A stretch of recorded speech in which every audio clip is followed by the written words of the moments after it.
राम जी का मोर के कंठ की सी कांति वाला हरिताभ श्याम शरीर है। बिजली का अत्यंत निरादर करने वाले प्रकाश में सुंदर पीत रंग के वस्त्र हैं। सब मंगल रूप और सब प्रकार से सुंदर भांति भांति विवाह के आभूषण शरीर पर सजाए हुए हैं। उनका सुंदर मुख शरद पूर्णिमा के निर्मल चंद्रमा के समान और मनोहर नेत्र नवीन कमल को लजाने वाले हैं। सारी सुंदरता अलौकिक है, माया की बनी नहीं है, दिव्य सच्चिदानंदमयी है। वह कहीं नहीं जा सकती, मन ही मन बहुत प्रिय लगती है।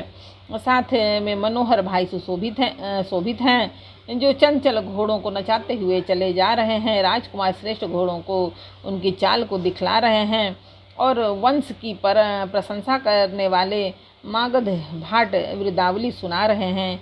जिस घोड़े पर श्री राम जी विराजमान हैं उसकी तेज चाल देखकर गरुड़ भी लजा जाते हैं, उसका वर्णन नहीं हो सकता। वह सब प्रकार से सुंदर मानो कामदेव के ही घोड़े का वेश धारण कर लिया हो। मानो श्री रामचंद्र जी के लिए कामदेव घोड़े का वेश बनाकर अत्यंत शोभित हो रहा है। वह अपनी अवस्था, बल, रूप, गुण और चाल से समस्त लोगों को मोहित कर रहा है। सुंदर मोती, मणि और माणिक के लगी हुई जड़ाऊ जिन ज्योति से जगमगा रहा है। उनकी सुंदर घुंघरू लगी सुंदर लगाम को देखकर देवता, मनुष्य और मुनि सभी ठगे जाते हैं। प्रभु की इच्छा में अपने मन को लीन किए चलता हुआ वह घोड़ा बड़ी शोभा पा रहा है। मानव तारागण तथा बिजली से अलंकृत मेघ सुंदर मोर को नचा रहा हो। जिस श्रेष्ठ घोड़े पर श्री रामचंद्र जी सवार हैं उसका वर्णन सरस्वती जी भी नहीं कर सकती। शंकर जी श्री रामचंद्र जी के रूप में ऐसे अनुरक्त हुए कि उन्हें अपने 15 नेत्र भी इस समय बहुत ही प्यारे लगने लगे। भगवान विष्णु ने जब प्रेम सहित श्री राम जी को देखा तब वे रमणीयता की मूर्ति श्री लक्ष्मी जी के पति श्री लक्ष्मी जी सहित मोहित हो गए। श्री रामचंद्र जी की शोभा देखकर ब्रह्मा जी बड़े प्रसन्न हुए, पर अपने 8 ही नेत्र जानकर पछताने लगे। देवताओं के सेनापति स्वामी कार्तिकेय के हृदय में बड़ा उत्साह है, क्योंकि वे ब्रह्मा जी के से ड्योढ़े अर्थात 12 नेत्रों से राम दर्शन का सुंदर लाभ उठा रहे हैं। सुजान इंद्र अपने 1000 नेत्रों से श्री रामचंद्र जी को देख रहे हैं और गौतम जी के शाप को अपने लिए परम हितकर मान रहे हैं। सभी देवराज इंद्र से ईर्ष्या कर रहे हैं और कह रहे हैं कि आज इंद्र के समान भाग्यवान दूसरा कोई नहीं है। श्री रामचंद्र जी को देखकर देवतागण प्रसन्न हैं और दोनों राजाओं के समाज में विशेष हर्ष छा रहा है। दोनों ओर से राज समाज में अत्यंत हर्ष है और बड़े जोर से नगाड़े बज रहे हैं। देवता प्रसन्न होकर के और रघुकुल मणि श्री रामचंद्र जी की जय हो जय हो जय हो कहकर फूल बरसा रहे हैं। इस प्रकार बारात को आती हुई जानकर बहुत प्रकार से बाजे बजने लगे और रानी सुहागिन स्त्रियों को बुलाकर परछन के लिए मंगल द्रव्य सजाने लगी। अनेक प्रकार की आरती सजकर समस्त मंगल द्रव्यों को यथा योग्य सजाकर गजगामिनी हाथी की सी चाल वाली उत्तम स्त्रियां आनंद पूर्वक परछन के लिए चली। सभी स्त्रियां चंद्रमुखी, चंद्रमा के समान मुख वाली और सभी मृगलोचनी हरिण की सी आँखों वाली हैं और सभी अपने शरीर की शोभा से रति के गर्व को छुड़ाने वाली रंग रंग की सुंदर साड़ियाँ पहने हैं और शरीर पर सब आभूषण सजे हुए हैं। समस्त अंगों को सुंदर मंगल पदार्थों से सजाए हुए वे कोयल को लजाती हुई मधुर स्वर में गान कर रही हैं। कंकन, करधनी और नुपुर बज रहे हैं। स्त्रियों की चाल देखकर कामदेव के हाथी भी लजा जाते हैं। अनेक प्रकार के बाजे बज रहे हैं। आकाश और नगर दोनों स्थानों में सुंदर मंगलाचार हो रहे हैं।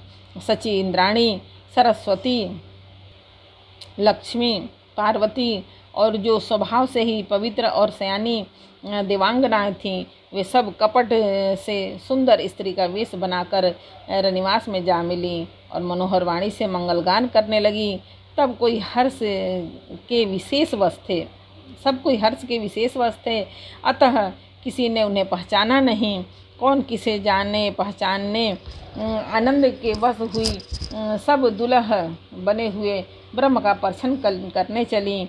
मनोहर गान हो रहा है, मधुर मधुर नगाड़े बज रहे हैं, देवता फूल बरसा रहे हैं, बड़ी अच्छी शोभा है। आनंद कंद दुल्ह को देखकर सब स्त्रियां हृदय में हर्षित हुई। उनके कमल सरीखे नेत्रों में प्रेमाश्रु का जल उमड़ आया और सुंदर अंगों में पुलकावली छा गई। श्री रामचंद्र जी का वर वेश देख सीता जी की माता सुनैना जी के मन में जो सुख हुआ उसे हजारों सरस्वती और शेष जी 100 कल्पों में भी नहीं कह सकते, अथवा लाखों सरस्वती और शेष लाखों कल्पों में भी नहीं कह सकते हैं। मंगल अवसर जानकर नेत्रों के जल को रोके हुए रानी प्रसन्न मन से परछन कर रही हैं। वेदों में कहे हुए तथा कुलाचार के अनुसार सभी व्यवहार रानी ने भली भांति किए। पंच शब्द तंत्री, ताल, झांझ, नगारा और तुरही, इन 5 प्रकार के बाजों के शब्द पंच ध्वनि, वेद ध्वनि, वंदी ध्वनि, जय ध्वनि, शंख ध्वनि और हुल ध्वनि और मंगल गान हो रहे हैं। नाना प्रकार के वस्त्रों के पावड़े पड़ रहे हैं। उन्होंने रानी ने आरती करके अर्घ दिया। तब श्री राम जी ने मंडप में गमन किया। दशरथ जी अपनी मंडली सहित विराजमान हुए। उनके वैभव को देखकर लोकपाल भी लजा गए। समय समय पर देवता फूल बरसाते हैं और भूदेव ब्राह्मण समय अनुकूल शांति पाठ करते हैं। आकाश और नगर में शोर मच रहा है, अपनी पराई कोई कुछ भी नहीं सुनता। इस प्रकार श्री रामचंद्र जी मंडप में आए और अर्घ देकर के आसन पर बैठाए गए। आसन पर बैठकर आरती करके दुल्हा को देखकर स्त्रियां सुख पा रही हैं और ढेर के ढेर मणि, वस्त्र और गहने निछावर करके मंगल गा रही हैं। ब्रह्मा आदि श्रेष्ठ देवता ब्राह्मण का वेश बनाकर कौतुक देख रहे हैं और रघुकुल रूपी कमल को प्रफुल्लित करने वाले सूर्य श्री रामचंद्र जी की छवि देखकर अपना जीवन सफल जान रहे हैं। नाई, बारी, भाट और नट श्री रामचंद्र जी की निछावर पा पाकर आनंदित हो सिर नवाकर आशीष देते हैं। उनके हृदय में हर्ष समाता नहीं है। वैदिक और लौकिक सब रीतियाँ करके जनक जी और दशरथ जी बड़े प्रेम से मिले। दोनों महाराज मिलते हुए बड़े ही शोभित हुए। कवि उनके लिए उपमा खोज कर लजा गए। जब कहीं भी उपमा नहीं मिली तब हृदय में हार मानकर उन्होंने मन में यही उपमा निश्चित की कि इनके समान ये ही हैं। समधियों का मिलाप या परस्पर संबंध देखकर देवता अनुरक्त हो गए और फूल बरसाकर उनका यश गान गाने लगे। वे कहने लगे कि जब से ब्रह्मा जी ने जगत को उत्पन्न किया है तब से हमने बहुत विवाह देखे सुने, परंतु सब प्रकार से समान समाज और बराबरी के पूर्ण समता युक्त समधि तो आज ही देखें। देवताओं की सुंदर सत्यवाणी सुनकर दोनों ओर अलौकिक प्रीति छा गई। सुंदर पावड़े और अर्घ देते हुए जनक जी दशरथ जी को आदरपूर्वक मंडप में ले आए। मंडप को देखकर उनकी विचित्र रचना और सुंदरता की से मुनियों के मन भी हरे गए, मोहित हो गए। सुजान जनक जी ने अपने हाथों में ला लाकर सबके लिए सिंहासन रखे।